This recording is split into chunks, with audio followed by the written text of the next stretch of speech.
have a chance to make a stop to win the game or give your offense a chance. We did. That's happened a couple times this year. I mean, what would you see on that drive where you guys needed that stop there? Yeah.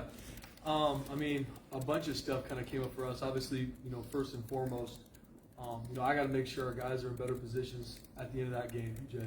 And from schematically to understanding the situations, obviously there's a couple defensive calls I'd like to have back, put our guys in better spots, and just the execution at the end of the game has to be better. And it definitely doesn't come from a lack of, detail and what we want to teach, but obviously the game we coach, the game our players play, we are judged and dictated on what happens these 12 nights a year.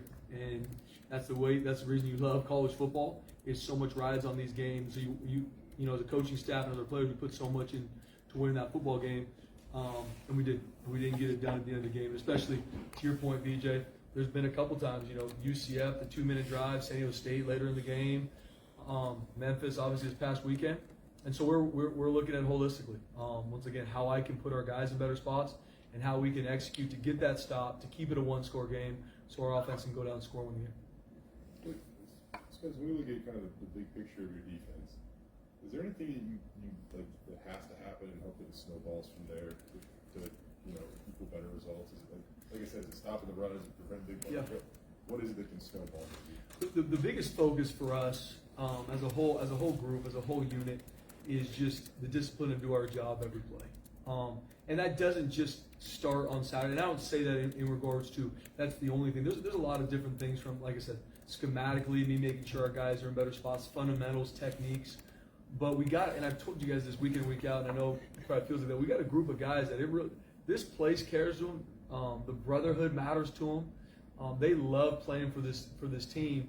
They love being a part of this defense. Now it's just the discipline of my technique and what exactly is my technique, and I got to be able to execute it at a high level consistently every single snap. And because you look at it, I mean, especially this game on Saturday was a really good picture of what defense is. You're not perfect, but you're playing well early in the game. 4 plays equaled 14 points, right? That's the reality of, and we got to be way better. Starting with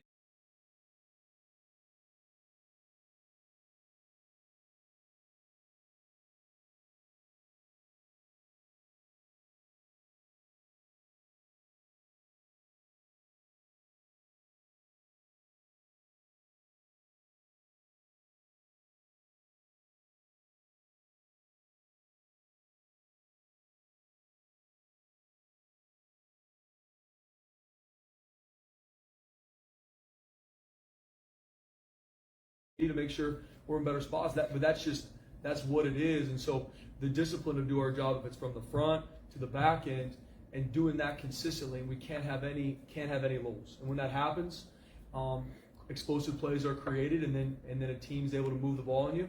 And a huge emphasis for us going to that game was winning third downs. Obviously, San Diego State did not do a good job going into that last drive of the game. We did a good job playing third downs. Not perfect, but we had improved significantly, and we lost 3 big third downs on that last drive.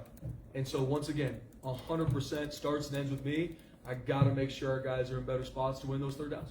On those 3 third downs you mentioned, it's a 13-play drive, the end of a day, it's 95 degrees. Does exhaustion kick in at that point, do you think? Is that kind of I really do think at that point in the game, talking with our coaches on the sideline, our guys were fired up. They were ready to play that series. Obviously, as a drive goes, you can get worn down, but it wasn't that. I mean, we're better than we showed there. Once again, guys, and I mean this isn't just a cliche.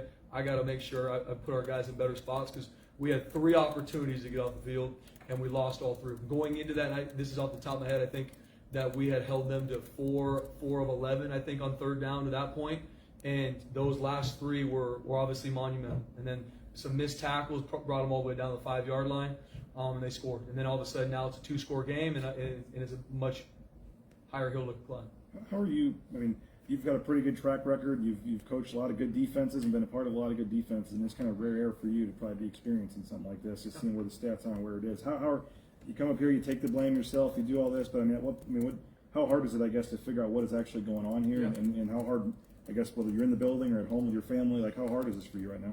It's tough, guys. I mean, I'm not going to sugarcoat it. I mean, it truly, especially how much I love this place, I love these players, I love this community. It breaks my heart that we haven't been able to put the wins together. We haven't been able to play the way defensively I know we're capable of, and taking full ownership of it. And I mean that too. It's not one of those things where I just say that because I'm standing up here. I'm saying the same thing to the D staff, and I'm saying the same thing to our players. Then from there, it's okay. This is how we can fix this in the future. This is how we can win this third down. This is how we can tackle better. This is how we can communicate better. But at the end of the day, to answer your question, it hurts my heart because I love these players. These players deserve to get the results on the field that we aren't seeing consistently. And so excited to keep growing, excited to get better from game 5 to game 6, and we have to. And that's the reality, especially in the sport we play. We have to. We're in conference play right now, and I'm fully aware of that. That's what I told our staff. I mean, I'm fully aware of the fact that, man, we're not playing up to the standard, not playing even close to the standard with which we want to play defensively, and it starts and ends with me, and I got to do a better job. To me, explosive plays are kind of like scoring runs in basketball. They're bound to happen, but it's about how you respond. What do you need to see differently from your guys to keep those from compounding and becoming damaging? Yeah, 100%. I mean, there's especially, that early in the second quarter where we gave up that big pass play on their sideline. It's finding a way. I mean, we talk about all the time 3-0. We found a way to get them tackle them off at the 20-yard line, stop the run that next play, and then we miss a tackle on the perimeter, and it's a touchdown. So it's finding ways, to your point, to make sure, okay, you don't want explosive plays. The goal of playing good defense is to eliminate those. But when they come up, you got to stay in the fight. You got to find a way to turn it into a field goal, not a touchdown, or best case scenario, a takeaway. And so just train our guys in practice with this. We train that a lot. We obviously got to make sure we continue to emphasize that and do a better job. But red zone defense is another one. They were in the red zone 3 times. They got 3 touchdowns. Holding teams to 3 points or less is a huge part of playing elite defense. And once again, we have not done that at a high standard at all, and it has to be better. You were here in 2020 when Cordero was at Hawaii. Oh, yeah. He had a pretty good game against you guys. What have you seen, looking at him in film, how has he improved even since then? Yeah, I know, remember playing him in 2020, and I mean, he's an explosive athlete. I mean, he's one of those guys that just, even if the pocket is leveraged the right way, he can still break an arm tackle, and he's got the speed to be extremely explosive. Not a ton of design runs. They will they will create design runs for him, and they do have those, and they've been very good. But he gets a lot of yards from just the play breaking down, or the coverage isn't what he likes, and he's out of there. No different than when he was in 2020. I think for him, it's been awesome to see just him grow his arm talent. I mean, they're booting him from right and left hash. He's making throws on the run, throws a really nice deep ball. And so he's really stepped up his game in that way, and to where really become more of a complete quarterback. So it's been awesome to see his growth. Shea, maybe there's one play he walked back, but the other 62 are pretty darn good. Last week, how was Shea playing right now for you guys? Shea took a lot of great steps last week, man. He, especially at that position, the nickel position, especially, we put a ton on that guy. I mean, from being able to blitz like a linebacker, cover like a DB, disguises, run fits.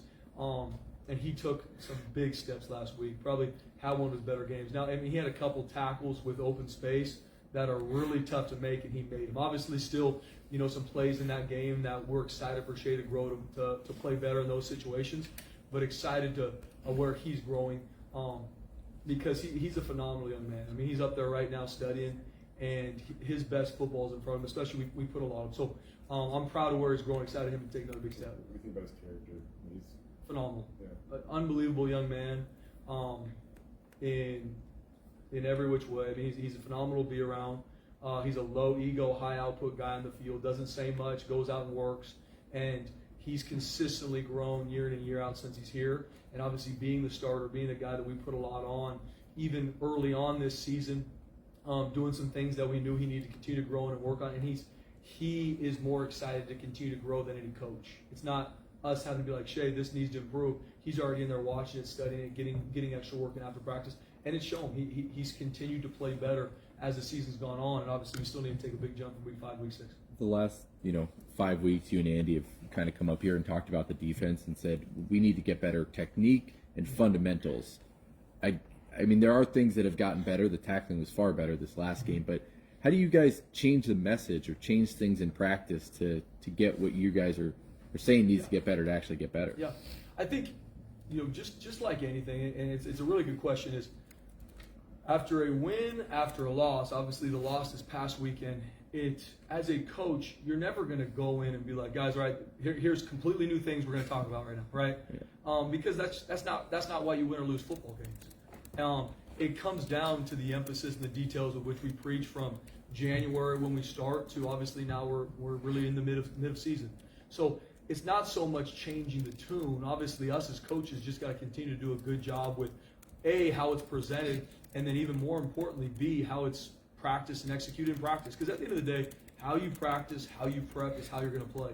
And that's something for me holistically, just looking at walkthroughs to practice to obviously the schemes, just to making sure. So instead of going in front of a room or instead of coming in front of you guys every week, it's not just we got to be better and then I'm going to go back in the D-staff room. We're going to do the exact same stuff, guys.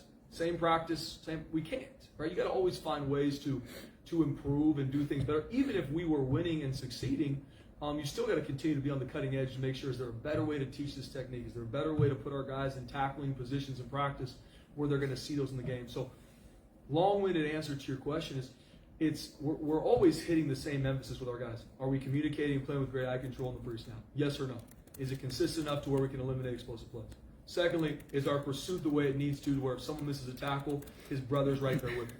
And then obviously the tackling part. So we're always hitting those three because more times than not, playing good defense, one of those three things are going to be right there, good or bad. Played really well on defense, man, you guys were communicating on the same page, tackled well, and honestly, you probably took the ball away from them. We didn't create any takeaways. So we will always look to better ways to coach it, teach it, emphasize it, but we're really always going to come in front of the guys and be like, this is what defense comes down to. No different when I go through a unit meeting on Sunday with our defense. It's coming back to the same things. How did we do in these areas, which will directly correlate to what we're all talking about. Did we stop the run, yes or no? Did we eliminate explosive plays? Did we win the money downs? It will directly correlate to those.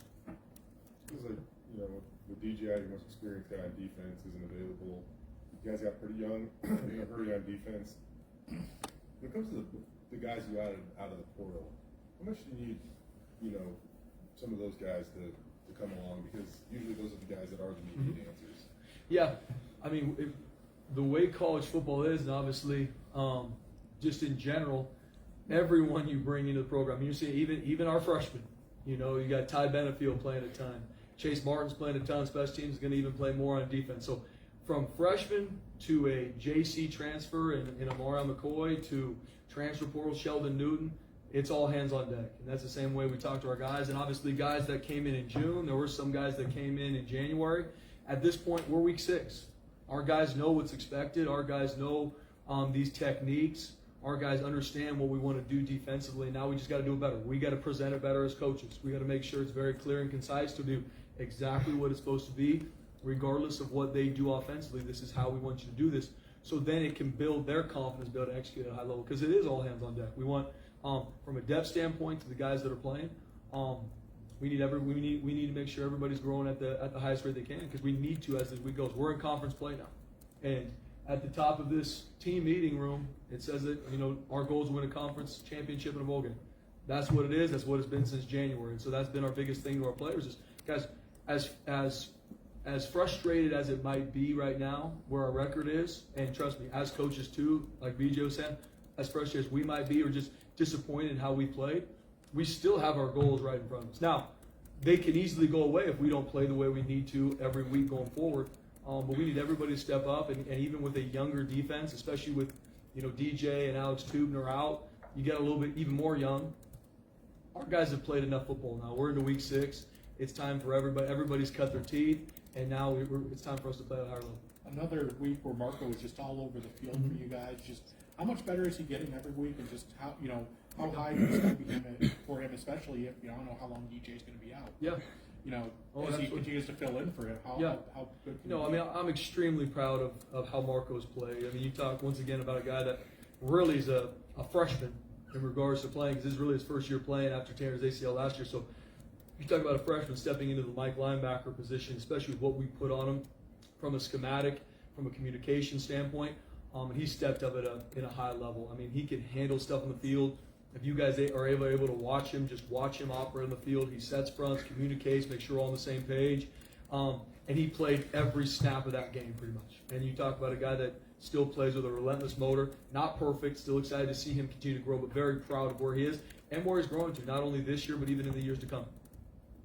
Anything else? How about Rod? It seems like he's getting pretty close to me. He had more pass breakups last week. How's Rod playing? No, man. Rod grew a ton these past 2 weeks. Really, I would say that's the biggest thing. It's awesome to see from Rodney is just the fact that he's played football for us. He started all last season.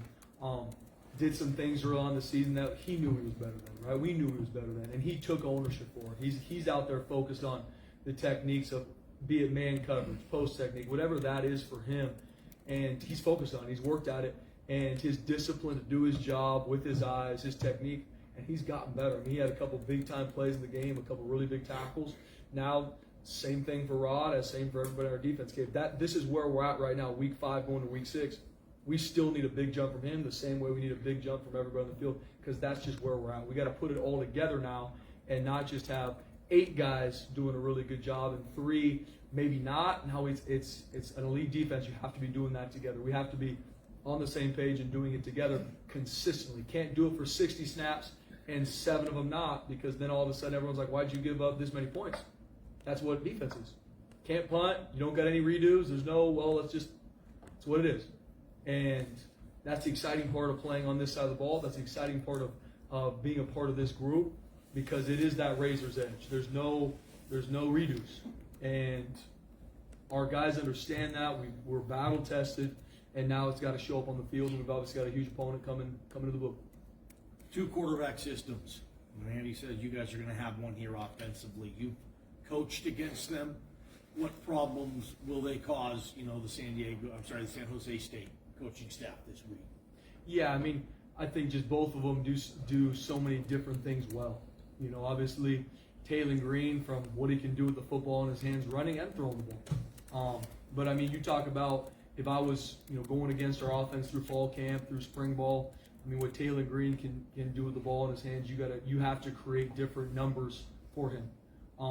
With Maddox, I mean, you talk about a savvy football player, a leader, can stand in that pocket, make that gritty throw. And so both of them have a lot of different things that they do very well. And I know our offense and our offensive staff are excited about what both of them are doing. Anything else?